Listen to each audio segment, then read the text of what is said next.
शादीशुदा और बच्चों वाले मर्दों को डेट करने के आरोपों पर कंगना रनौत ने तोड़ी चुप्पी। द बंगाल फाइल्स के कार्यक्रम पर लगी रोक। वॉर 2 ने तोड़ा गदर मचाने वाले सनी देओल का रिकॉर्ड और अक्षय कुमार भी आ गए खतरे में। गोविंदा की पत्नी सुनीता आहूजा ने रखा ब्लॉगिंग की दुनिया में कदम, हो गई ट्रोल। बिपाशा बसु पर कमेंट करके फंसी मृणाल ठाकुर और अब मांग रही है माफी। अर्चना पूरन सिंह के बेटे आर्यमन सेठी ने योगिता से की सगाई। सनी देओल की बॉर्डर 2 की रिलीज डेट का ऐलान खबरों में आगे आपको बताएंगे। प्रेमानंद महाराज को किडनी का ऑफर देने पर क्यों ट्रोल हो गए राज कुंद्रा और कैसे उन्होंने ट्रोलर्स को लगाई फटकार। क्योंकि सास भी कभी बहू थी से अनुपमा ने छीना नंबर 1 का ताज। टीआरपी की रिपोर्ट देखकर फैंस को लगेगा झटका। दोस्तों, आप देख रहे हैं बॉलीवुड टॉप 10 हेडलाइंस। चलिए अब इन्हीं खबरों को आपके सामने विस्तार से रखते हैं। कंगना रनौत बॉलीवुड में अपनी बेबाकी के लिए फेमस हैं। वहीं वो अपनी जिंदगी के बारे में भी खुलकर बात करने से कभी कतराती नहीं है। इसीलिए उनकी लाइफ अक्सर उनके प्रोफेशनल कामों की तरह ही सबका ध्यान अपनी तरफ खींचती रही है। कई साल पहले कंगना रनौत आदित्य पंचोली के साथ रिलेशनशिप में थीं। आदित्य शादीशुदा थे और जरीना वहाब से उनके बच्चे भी थे। सालों बाद उन्होंने ऋतिक रोशन को डेट करने का दावा किया। उनके भी 2 बेटे हैं। कंगना रनौत पर ट्रोल्स ने आरोप लगाए हैं कि वो शादीशुदा पुरुषों के पीछे पड़ी हैं जिनके बच्चे हैं। वहीं अब कंगना ने आरोपों पर पहली बार अपनी चुप्पी तोड़ दी है। दरअसल हाल ही में हॉटफ्लाइज के साथ बातचीत में कंगना ने इस आरोप का जवाब दिया और कहा कि जब आप महत्वाकांक्षी होते हैं और एक शादीशुदा और बच्चों वाला पुरुष आप पर डोरे डालता है तो आप मुझे कैसे कह सकते हैं कि मैं किसी के प्यार में पड़ रही हूं। कंगना ने कहा, यह पुरुषों की गलती नहीं है। लोग हमेशा ही महिलाओं को दोषी ठहराने का कोई ना कोई तरीका ढूंढ लेते हैं। रेप विक्टिम को देखिए, जिन्हें खास तरह के कपड़े पहनने या देर रात तक बाहर रहने के लिए दोषी ठहराया जाता है। ये सब गलत मानसिकता के प्रतीक हैं। बॉलीवुड के सारे मेल एक्टर्स बदतमीज हैं। फिल्ममेकर विवेक रंजन अग्निहोत्री की आने वाली फिल्म द बंगाल फाइल्स का ट्रेलर शनिवार को कोलकाता में लॉन्च होने वाला था, मगर विवेक को बताया गया कि उनके कार्यक्रम का वेन्यू कैंसिल कर दिया गया है। इसकी जानकारी खुद विवेक रंजन अग्निहोत्री ने एक वीडियो के जरिए लोगों के साथ शेयर की है। उन्होंने ये वीडियो एक्स पर शेयर किया। इस वीडियो के कैप्शन में उन्होंने लिखा, अभी अभी कोलकाता पहुंचा हूं और मुझे पता चला कि द बंगाल फाइल्स का ट्रेलर जहां लॉन्च किया जाना था उस वेन्यू को कैंसिल कर दिया गया है। कौन है जो हमें चुप करवाना चाहता है और क्यों? लेकिन मुझे चुप नहीं कराया जा सकता क्योंकि सच की आवाज़ को दबाया नहीं जा सकता। ट्रेलर तो कोलकाता में ही लॉन्च होगा। विवेक ने आगे कहा, हमारे पास सारी परमिशन थी, इसीलिए हमारी पूरी टीम यहाँ आई, लेकिन मुझे अभी अभी पता चला है कि उस कार्यक्रम को रद्द कर दिया गया है और इसे इसीलिए कैंसिल किया गया है क्योंकि उनके ऊपर बहुत सारा पॉलिटिकल प्रेशर है और वो किसी भी तरह का राजनीतिक विवाद नहीं चाहते हैं। ऋतिक रोशन और जूनियर एनटीआर की फिल्म वॉर 2 ने 14 अगस्त को काफ़ी अच्छी ओपनिंग ली और इस साल बॉलीवुड की ये सबसे बड़ी ओपनिंग करने वाली फिल्म बन गई है।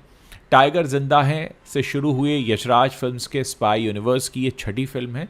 इस यूनिवर्स की पिछली 5 फिल्मों ने काफ़ी कमाई की थी। ऐसे में दर्शक इस फिल्म को भी खूब प्यार दे रहे हैं। हालांकि बहुत से दर्शकों का मानना है कि यह फिल्म ज़रूरत से ज़्यादा लंबी खिंची हुई है। फिल्म ने पहले दिन दमदार ओपनिंग लेने के बाद स्वतंत्रता दिवस के मौके पर फिर से बॉक्स ऑफिस पर उड़ान भरी और एक के बाद एक कई रिकॉर्ड्स तोड़ दिए। फिल्म ने पहले दिन हिंदी के अलावा तमिल और तेलुगु भाषाओं में मिलाकर 51 करोड़ 50 लाख रुपीस का कलेक्शन किया। फिल्म ने दूसरे दिन 10 बजे तक 56 करोड़ 50 लाख रुपीस का बिजनेस किया। टोटल कलेक्शन जो है 108 करोड़ रुपए पहुंच चुका है। सैकनिल्क पर उपलब्ध ये आंकड़े फाइनल नहीं हैं, इनमें बदलाव हो सकता है। वॉर 2 ने पहले दिन 2 दर्जन से ज़्यादा फिल्मों का लाइफ टाइम कलेक्शन पार कर लिया है जिन्हें 2025 में रिलीज़ किया गया था। अब ये फिल्म सनी देओल और अक्षय कुमार जैसे बड़े स्टार्स की फिल्मों के लाइफ टाइम कलेक्शन को पीछे कर चुकी है।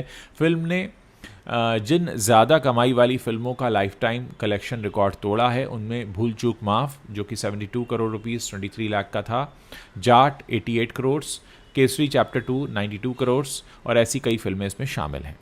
गोविंदा की पत्नी सुनीता आहूजा ने अब ब्लॉगिंग की दुनिया में अपना पहला कदम रख दिया है। इससे पहले भी वो अक्सर सोशल मीडिया पर किसी न किसी वजह से छाई रहती थी। अब वो ब्लॉगर बन गई हैं और इंस्टाग्राम पर अपने ब्लॉग का उन्होंने टीज़र भी शेयर किया है।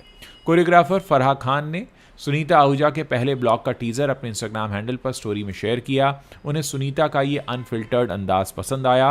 फराह खान ने सुनीता के ब्लॉग का टीजर शेयर करते हुए यूट्यूब पर उनका वेलकम किया और साथ ही अपने इंस्टाग्राम स्टोरी में उनके ब्लॉग का लिंक भी शेयर कर दिया।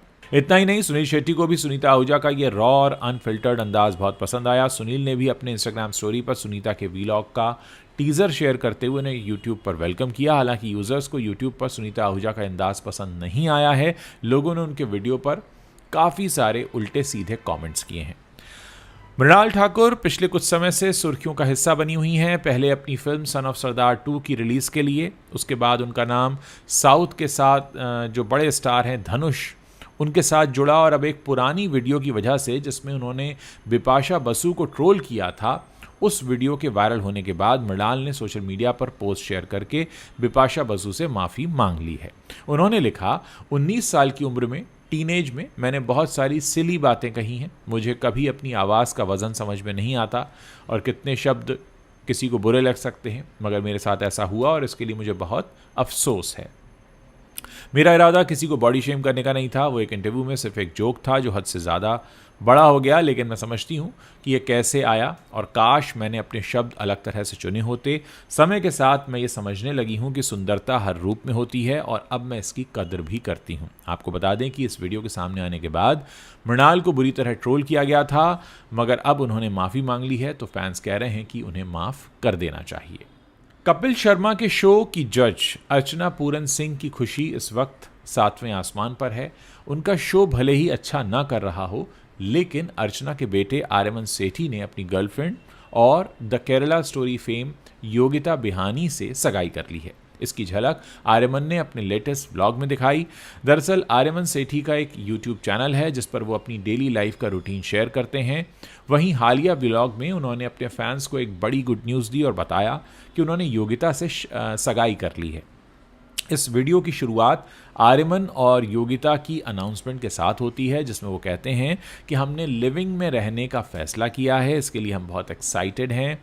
लग रहा है कि हम बड़े हो गए हैं। आर्यमन सेठी अपनी मंगेतर योगिता के साथ अपने बंगलों के पास वाले घर में रहने वाले हैं। इसकी घर की एक झलक भी उन्होंने वीडियो में शेयर की है। इस दौरान परमीत सेठी और अर्चना पूरन सिंह भी उनके साथ दिखाई दिए। वहीं अपना नया घर देखकर योगिता काफ़ी खुश नजर आईं और बोली कि मैं हमेशा से ऐसा घर चाहती थी जिसके साथ गार्डन भी हो। 15 अगस्त को पूरा भारत स्वतंत्रता दिवस मना रहा था और इस मौके पर सोशल मीडिया के जरिए सेलिब्रिटीज़ भी फैंस को बधाई देते दिखाई दिए। लेकिन इसी बीच सनी देओल के फैंस के लिए एक बड़ा अपडेट सामने आया है।